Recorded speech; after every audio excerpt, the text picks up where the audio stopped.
The Buffalo Bills have a massive decision to make because sitting here as Bills fans, we cannot keep going over and over and over this again.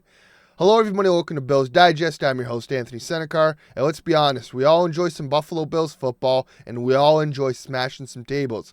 In the same way you guys smash those tables come Sunday time, I want you guys to smash that like and subscribe button because we have been doing some stats diving here at Bills Digest, and take a look at this. 97% of you guys, 97 who are watching this video right now are not subscribed to the channel. Subscribe, stay in touch here at Bills Digest with all your latest Bills news, because let's be honest, we all enjoy talking the Bills, we all want to discuss it, and this is a safe space to talk. So subscribe, guys, and join the army. So, guys, the Bills obviously just came off that big loss against the Rams, and again, this really opens the same question and the same decision that the Bills have to make. What do we do with Sean McDermott? In this past week's episode of the Colin Cowherd Show, Colin Cowherd had this to say about Josh Allen and the Bills. Let's take a look. He said, "He's the greatest quarterback I've ever seen. He's produced 400 plus yards of offense again. He has done it 11 times. And you know what his record is in those games? 5-6. This franchise continues to let him down." And again, I didn't know if that was real or not, so I pulled up the stats because we are stats divers here at Bills Digest, and take a look at these stats, guys. So I pulled up all of Josh's 400 plus yard games, and take a look at this. We'll go from the oldest to the newest.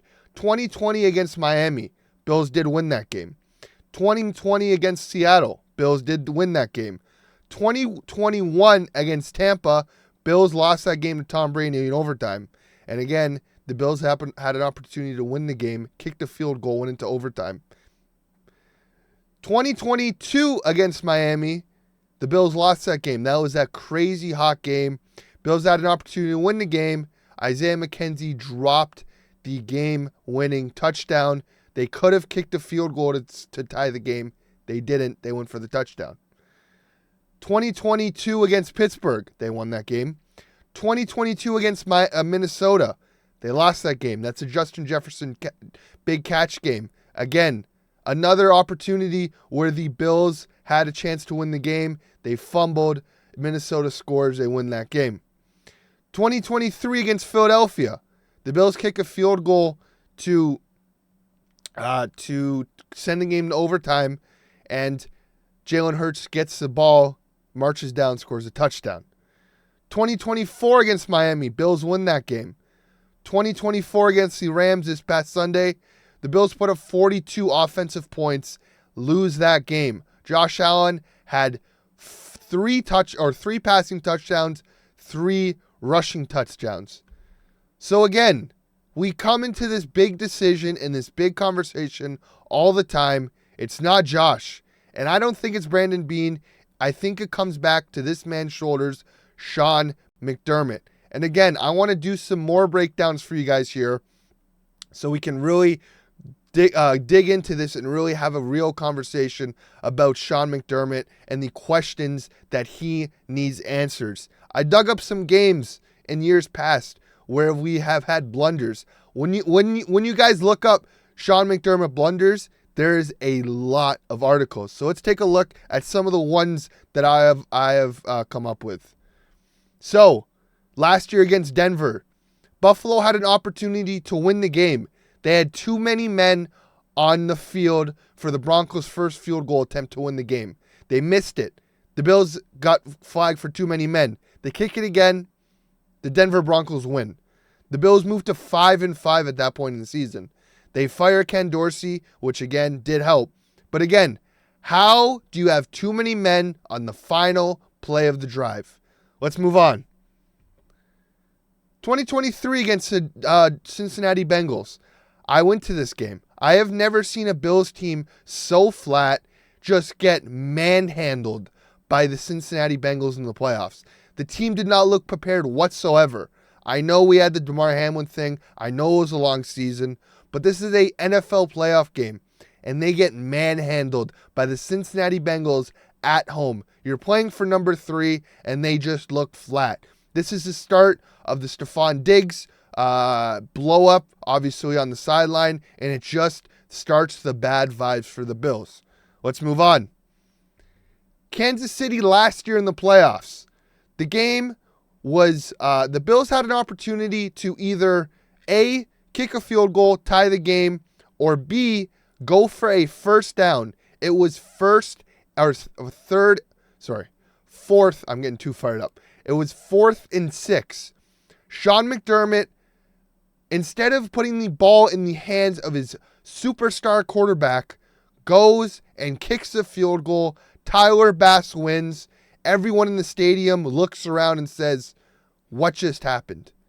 You took the ball out of the best quarterback in the league to play for a tie. With time still on the clock for Patrick Mahomes, with your defense getting marched on that game. And they kick the field goal, they miss it. They kick the field goal, they tie the game. It's the same old story. Kansas City is marching down the field and winning that game. Let's go. Let's keep on moving. This year against the Houston Texans, the Bills backed up in their end zone. What do? They throw 3 passes in their end zone. 3 passes. Josh Allen did not have a good passing game this game. And they throw 3 passes with an opportunity to win the game. Throw 3 passes backed up in your own end zone. Punt the ball. And Houston gets 1 pass and wins on a 59-yard field goal. Moves the Bills to 3-2. And then there was so many, I had to pull up more. The Bills have all these numerous games. This past Sunday, too many men, or not enough men on the punt return on the final play of the drive, and the punt returner does not even try to return the punt and have a hook and ladder play. Against Philadelphia, the Bills lose in overtime. Against Minnesota, the Bills lose in overtime. And again, that Justin Jefferson catch did not bat the ball down. They went for a pick. And they had that same thing happen to them against Arizona in the Hail Murray play. And they did not learn from that mistake. And then finally, the biggest blemish on Sean McDermott's career, the Bills' best opportunity for a Super Bowl, the real chance the Bills ever had, the greatest the Bills have ever looked. And again, Josh Allen looking like a superstar. What happens?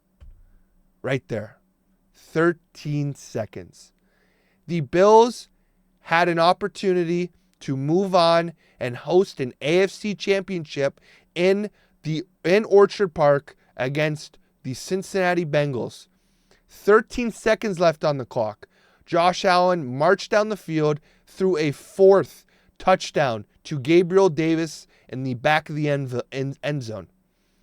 Most Bills fans think the Bills win this game. No. They decide to kick a touchback to the Kansas City Chiefs. Patrick Mahomes marches down the field with 13 seconds left.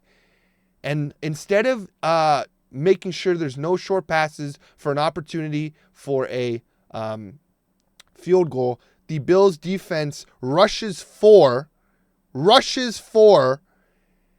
guards the sidelines. The Kansas City Chiefs march down, score a game-tying field goal. The game is decided by a coin flip.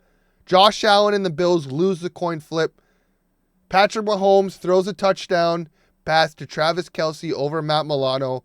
Season over. The Bills lose. The game is known as 18 seconds. It is the biggest blunder to be remembered since wide right, and it is on the shoulders of Sean McDermott.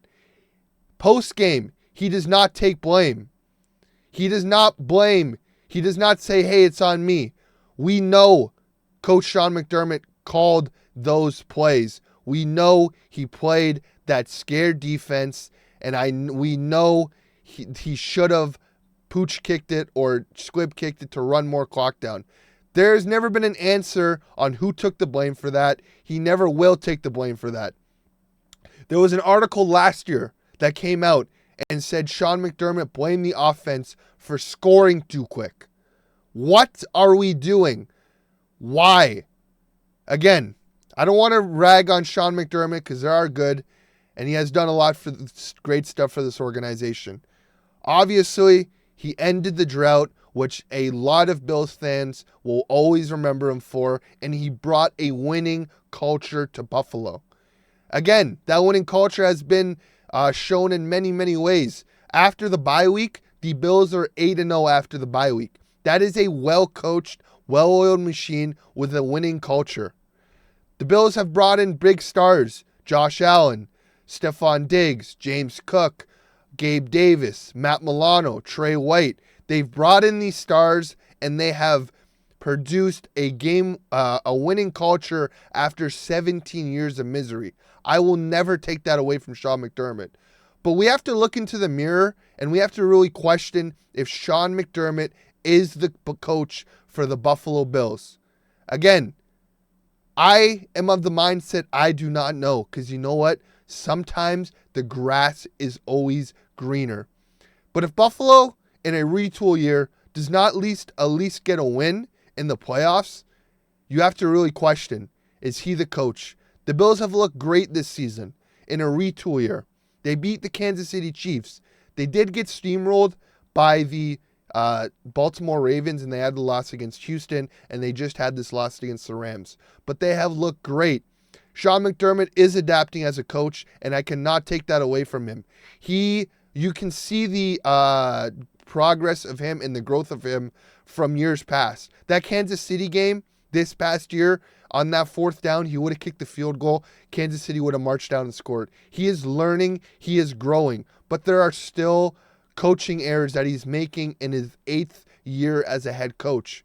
It is your 8th year, Sean. You have to know what you're doing. But again, it opens a question, guys. What do you want to do? Should we fire him? Should we keep him? Should we run it back? I don't know. I don't know what to do. We cannot keep wasting these crazy years of Josh Allen. Maybe the grass is not always greener. There are coaching options out there. I will put this out there. If Bill Belichick is still available and the Bills have a first-round bounce, I think Brandon Beane and Terry Pegula need to think about bringing in Bill Belichick and bringing in Brian Daboll as the OC. Because you know what? It's not Brandon Beane. Brandon Beane is bringing in this talent. It's Sean McDermott making some calls. He is at least taking blame. Years past, he was not taking blame. So there is progress. There is good. But there's a lot of bad, and we have to have this conversation. We have to start having this conversation because we cannot keep sweeping it under the rug. But as always, guys, give me your thoughts below. And as always, like and subscribe, and go Bills, guys.